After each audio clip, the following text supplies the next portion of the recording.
Bismillahirrahmanirrahim. Assalamualaikum warahmatullahi wabarakatuh. Sekretariat Gugus Tugas Percepatan Penanganan COVID-19 Provinsi Kepulauan Riau, Kamis 7 Mei 2020. Perkembangan kasus COVID-19 Provinsi Kepulauan Riau, alhamdulillah, berdasarkan data pada hari ini, terdapat 7 orang pasien sembuh. Di antaranya pasien nomor 28 atas nama Tuan Ika, usia 42 tahun, klaster Badan Pemberdayaan Perempuan. 2. Pasien nomor 29 atas nama Nyonya KN, usia 39 tahun, klaster Caritas. 3. Pasien nomor 31 atas nama Nyonya TK, usia 51 tahun, klaster Badan Pemberdayaan Perempuan Batam. 4. Pasien nomor 43 atas nama Nyonya EM, usia 56 tahun, klaster Badan Pemberdayaan Perempuan Batam. 5. Pasien nomor 61 atas nama Nyonya TA, usia 45 tahun, klaster Badan Pemberdayaan Perempuan Batam. 6. Pasien nomor 64, Tuan TG, usia 51 tahun, klaster Rumah Sakit Khusus Galang. 7. Pasien nomor 85, Tuan EP, usia 37 tahun, anggota Polsek Galang. Jadi alhamdulillah 7 orang pasien hari ini sembuh. Semoga semua yang kita rawat sembuh dan sehat. Alhamdulillah. Kumulatif perkembangan COVID-19 di Provinsi Kepulauan Riau. Untuk penanganan Provinsi Kepulauan Riau, total kasus 69 orang yang terdiri dari yang dikarantina. Hari ini tidak ada, tapi sebelumnya ada 6 orang. Yang dirawat hari ini 14 orang. Yang sembuh 39 orang, yang meninggal tetap 10. Jadi yang dirawat tinggal 20 orang lagi. Dari 26 orang yang kemarin, alhamdulillah hari ini dirawat tinggal 20 orang lagi. Semoga sembuh semua. Kemudian di Rumah Sakit Khusus Galang, COVID-19 Galang, total kasus 29, yang dirawat kemarin tinggal 5, yang sembuh 23, 24, jadi sekarang tinggal 5 orang, sembuh 1 orang.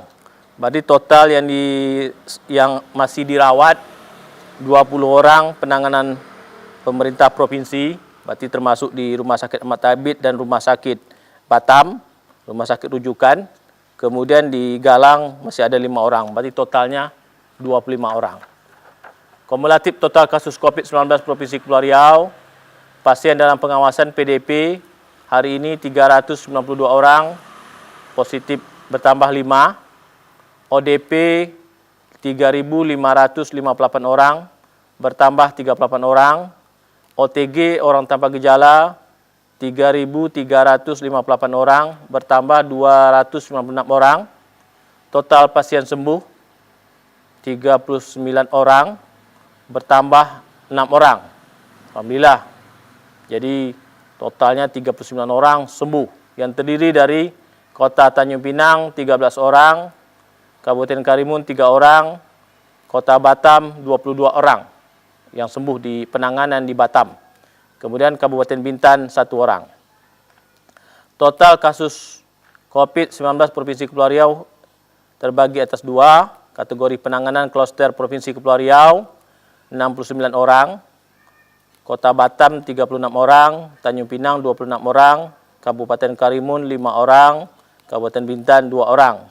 Tetap Rumah Sakit Khusus Galang 29 orang, masih yang tinggal dirawat 5 orang, sembuh 24 orang.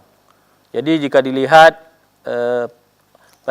kasus COVID-19 yang masih yang didata dari awal kemarin, dari sebelumnya, dari Rumah Sakit Antara Provinsi Kepulauan Riau, penanganan pemerintah Provinsi Kepulauan Riau bersama pemerintah daerah kabupaten kota, dan penanganan Rumah Sakit Galang totalnya 98 orang. Tapi yang tinggal dirawat hanya tinggal 25 orang. Yang lainnya alhamdulillah sudah sembuh. Kemudian data pelintasan pekerja migran PMI untuk Malaysia pintu Batam Center hari ini tidak ada yang melewati, alhamdulillah. Jadi kalau kita rekap semuanya PMI Malaysia Kepulauan Riau periode 1 Mei sampai 6 Mei 2020 berjumlah 119 orang. Periode 28 Maret 2020 sampai 6 Mei 2020 berjumlah 45.070 orang. Agenda gugus tugas COVID-19 Provinsi Kepulauan Riau. Pertama, hari ini rapat koordinasi data kapasitas laboratorium dan tata cara pelaporan hasil laboratorium secara video conference. 2. Rapat persiapan penyaluran bantuan sosial dampak COVID-19 secara video conference.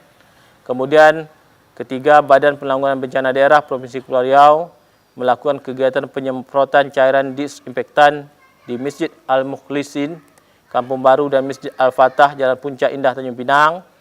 4. Satuan Polisi Pamong Praja Provinsi Kepulauan Riau melakukan sosialisasi serta kegiatan patroli rutin tempat umum terkait penerapan social distancing dan wajib menggunakan masker dalam upaya mencegah penyebaran virus corona atau COVID-19. Bapak Ibu sekalian, saudara-saudara sekalian, pandemi COVID-19 telah menuntut banyak perubahan dalam keseharian masyarakat. Kepada setiap keluarga, selama berada di rumah agar dapat memanfaatkan waktu sebaik-baiknya dengan dilandasi nilai-nilai agama, agar keharmonisan keluarga terjaga.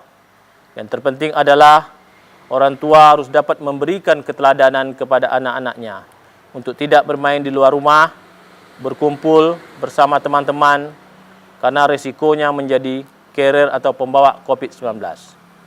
Kasus infeksi virus corona orang tanpa gejala atau OTG yang memegang peranan penting adalah kaum milenial.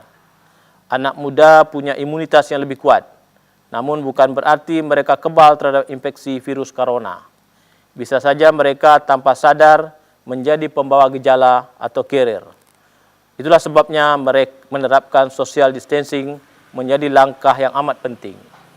Ayo kita lawan COVID-19. Bila Anda merasa demam, batuk dan pilek, segera periksa ke dokter. Bila Anda pernah kontak dengan pasien positif COVID-19 tapi masih sehat, mohon segera karantina atau isolasi mandiri selama 14 hari. Bila Anda baru saja pulang dari luar daerah, segera karantina mandiri selama 14 hari atau bisa datangi rumah sakit rujukan COVID-19. Mari bantu dokter dan tenaga medis COVID-19 dengan diam di rumah, bekerja dari rumah, dan makan teratur. Mari bantu dokter dan tenaga medis dengan memberikan donasi APD melawan COVID-19. Bagi yang Muslim, jalankan salat 5 waktu, berdoa, berzikir, dan bertadarus. Juga selain itu umat beragama lainnya dapat berdoa menurut agama dan kepercayaan masing-masing.